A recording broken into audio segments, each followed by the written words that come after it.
Chrome browser ကိုအသုံးပြုတဲ့သူတိုင်း Chrome browser အသုံးပြုနေတဲ့အချိန်မှာဖုန်းခဏခဏဟန်းနေတယ်ဆိုရင်တော့ဒီ view လေးက setting လေးကိုမိတ်ဆွေတို့အနေနဲ့ like လုပ်ကြည့်လိုက်ပါခင်ဗျာ။ Okay ပါဒီ setting လေးကဘယ် setting လေးဖြစ်မလဲဆိုတာကျွန်တော်နဲ့တူလေးလာကြည့်လိုက်ကြရအောင်။ပထမဆုံးအနေနဲ့ Chrome browser လေးတွေကိုဝင်ပေးလိုက်ပါ။ပြီးပြီဆိုရင်တော့ကျွန်တော်ညာဘက်ပေါ်တောင်မှာရှိတဲ့အဆက်ကလေး3ဆက်ကိုနှိပ်လိုက်ပါ။ပြီးရင်တော့ဒီမှာရှိတဲ့ setting လေးတွေကိုထပ်ဝင်ပေးလိုက်ပါ။ setting လေးကိုရောက်ပြီဆိုရင်တော့ဒီမှာရှိတဲ့ privacy and security ဆိုတဲ့ setting လေးတွေကိုထပ်ဝင်ပေးလိုက်ပါ။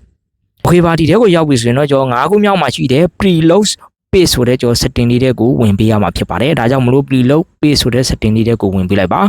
Okay ပါဒီနေရာမှာမိတ်ဆွေတို့ရဲ့ဖုန်းထဲမှာဒီအလဲမှာရှိတဲ့ standard preloading ဆိုတဲ့နေရာမှာရွေးချယ်ထားမိတယ်ဆိုရင်တော့ဒီအပေါ်မှာရှိတဲ့ no preloading ဆိုတာကိုရွေးချယ်ပေးရမှာဖြစ်ပါတယ်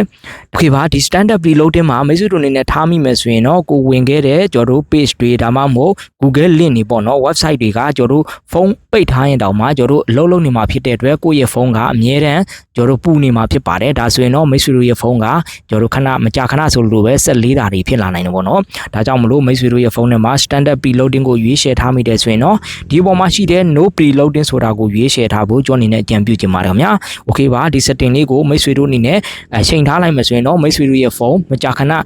ဆက်လေးတာမျိုးတွေပါလေဖြစ်လာမှာမဟုတ်တော့ပါဘူးခင်ဗျာ Okay ပါဒီလိုမျိုးနည်းပညာဘ ഹു တုဒဗီဒီယိုလေးတွေကိုလက်ဆက်ပြီးလေ့လာခြင်းနဲ့ဆိုရင်တော့ကျွန်တော်ရဲ့ဒီ Facebook page လေးကို like နဲ့ follow လေးလုပ်ပေးထားကြပြီးတော့မိတ်ဆွေတို့အနေနဲ့မရှင်းလင်းတာကျင်နာလေးတွေရှိရင်လည်းဒီ comment box လေးမှာမိတ်ဆွေတို့အနေနဲ့မေးမြန်းအကြံပြုနိုင်ပါတယ်ခင်ဗျာအားလုံးပဲအဆင်ပြေကြပါစေခင်ဗျာ